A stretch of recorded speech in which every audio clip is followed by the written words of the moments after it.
Hey, what's up, world? How y'all doing? Again, it's your boy JASTIN, artist of Artis Studios, and this is episode 3 of Artist Commands. Again, I'm sharing tips on how to raise the standard of being an indie artist.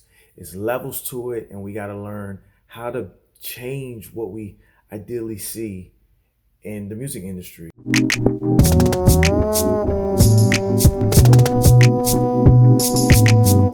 So listen, I'm gonna just get straight to it.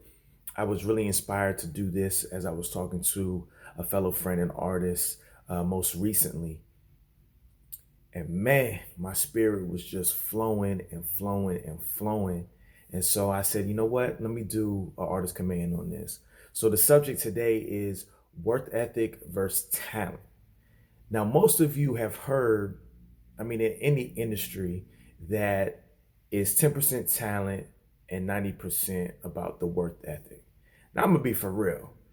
This month makes 10 years since I've been an artist and about 18 years that I've been committed to music overall. So I started out songwriting, producing, and playing guitar. And then that shifted about 7, 8 years in. So I've heard this for a long time. And in the beginning, I used to be like, are you crazy? That doesn't make sense to me. You put so much time in learning your craft. If you're a musician, practicing, if you are that caliber artist where you are practicing as often as you can, your sets, your songs with your band, your DJ, whatever the case. I'm like, it's got to be way more than 10%. But just in my conversation recently, I start to really think about that model of 10% talent. Everybody named mama know an artist, right? No matter what level. It's like drugstores on every corner, churches on every corner. Everybody knows an artist. I am almost confident. I haven't looked this up or anything, but I'm just confident that anyone that watches this is either an artist or their friend or their family member is an artist, whether they're just starting out, whether they've been doing it for years. It's like everybody named mama wants to be an artist. So I think at this time where we have access to so much, that it's important to really understand what the talent part is and what the work ethic part is. So the talent, of course, is what you do. The work ethic is how you do it. So my gifts that I understand to be is songwriting, the language, the message of what I do. Everything else, I had to really learn. I had an interest enough to learn it. So guitar, I wanted to learn, but I'm a self-taught musician. I have taken classes at a university. I almost joined the jazz band, but I did not. And I'm a little sad that I didn't now. But that want really propelled me to understand I got to practice all the time. I used to practice when I was in college. I used to practice roughly 8 hours a day for a long time. Babe, I'm sure it was at least the first couple of years that I was learning how to play. I practiced that much. And anything less, it would be maybe 4 hours, 4 to 6 maybe. But for a long time, it was about 8 hours. That is work ethic, And so when we talk about being an artist, especially rappers, again, a lot of people have talent. A lot of people got bars, you know, all of these different things. You have a voice for it. You charismatic, all of these things that like, yeah, you have the talent. But how often are you rehearsing for your set? As soon as I book a gig, I usually try to book my gigs 2+ weeks out, right? I practice every single day for 2 to 3 hours, every single day.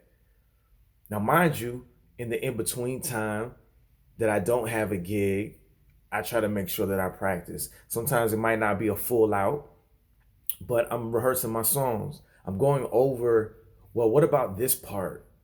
Can I do this? Or at this part, I want to talk to this side of the crowd. So even if it's been a while, because life happens, you're trying to get better at what you're doing, it might be a long time before you have the next gig from the last, right? It's in you to do. You know what to do and how to do it. And so you're ready for the moment. If you're not doing that, I see a lot of rappers, they think they can just go on stage and do it. And some can, don't get me wrong, some can. But the beauty of what I want to share with everyone is that you really shouldn't. The standard should be I practice, I practice, I practice. Moving forward, a lot of artists think you can just, well, excuse me, you're so focused on just making the music, making the music. And many of you know how to do that. You can do it in your sleep. You can write bars all day long. I mean, that's the easy part. That's the 10%. But what are you doing to learn about the business? What are you doing to learn about marketing? The things that most of us don't know. And granted, even for the big businesses, things are trial and error. Marketing is so interesting to me because you can spend all this time in learning what this means and the psychology behind this and all of that. But straight up, it is trial and error.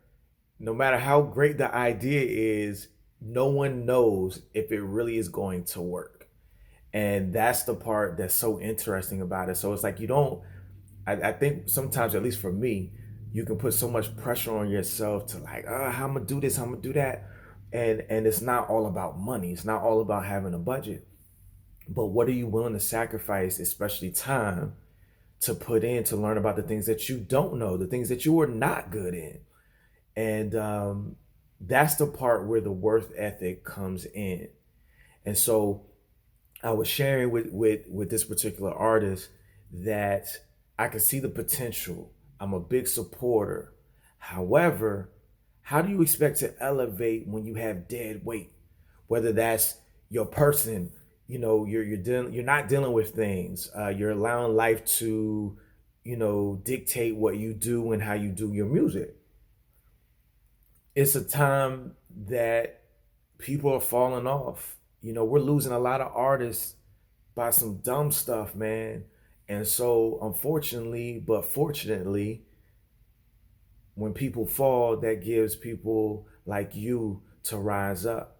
And what's going to be different is how you work, and you can't elevate, you can't go to the next level as an artist when you have dead weight. And that does mean who you working with.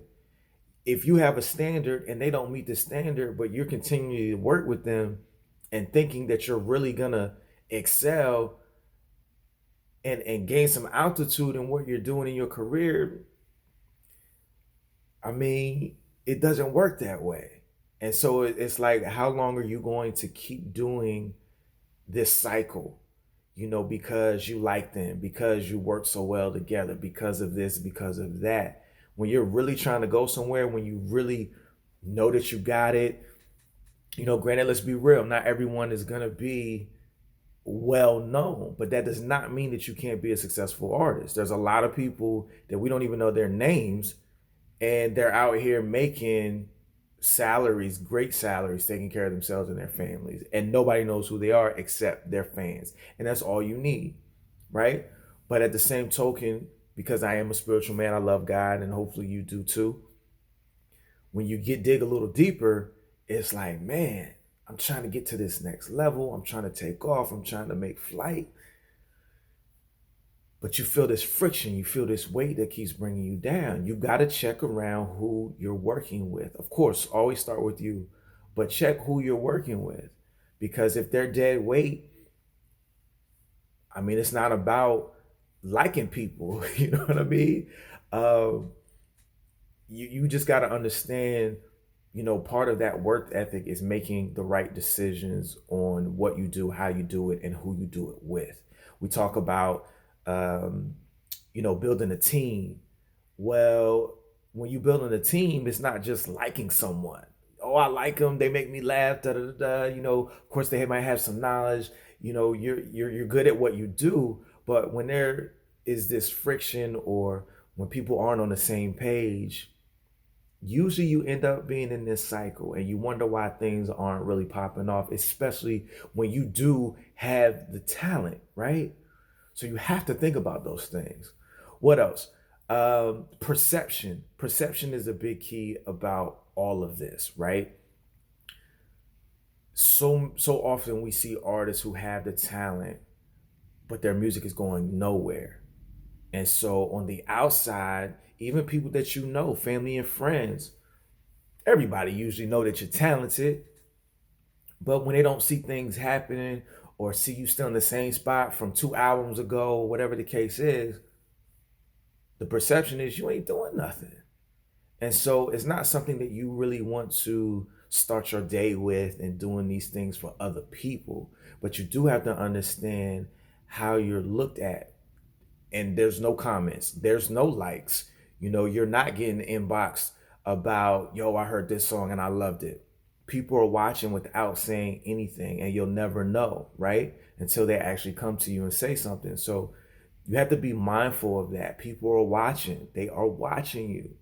And so if you want to feel that whole 100%, as they say, 10 with talent and 90 with work ethic, you want to step up in every aspect of your career, not just because you can just your pen game is nice and you can spit some bars on the mic.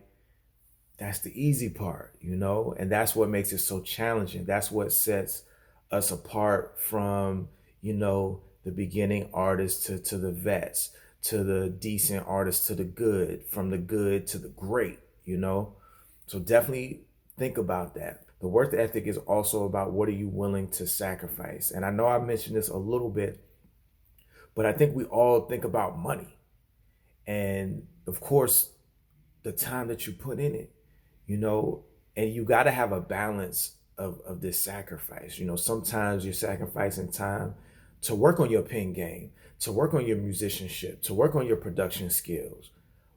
But then you have to sacrifice, well, let me learn this marketing, or let me learn this business. Let me learn the ins and outs. Let me learn how to be a performer. How do I do that? As I talked in my last episode, which I will talk about often, performing is a big deal of allowing people into your space and wanting to learn more. I was just recently at a few open mics, and the content was pretty decent, but the performance was off. And a lot of times, most people don't even recognize it. But if you're not performing it, people are not fully engaged. And so you have to think about all of these areas of being an artist. And it's the music business. So a lot of us are worried about the music, but don't know nothing about the business. And then we're also so worried about the music business that we don't understand the spiritual aspect of what we do and why we should do it. And that's where I come in at. So I bid you adieu. I appreciate you listening. Share with the artists that you know that needs these tips, whether they're beginners or whether they're a vet. I think these are tips that are very helpful to raise the new standard and let people know, hey, I'm not just a rapper, I'm an artist. All right, peace.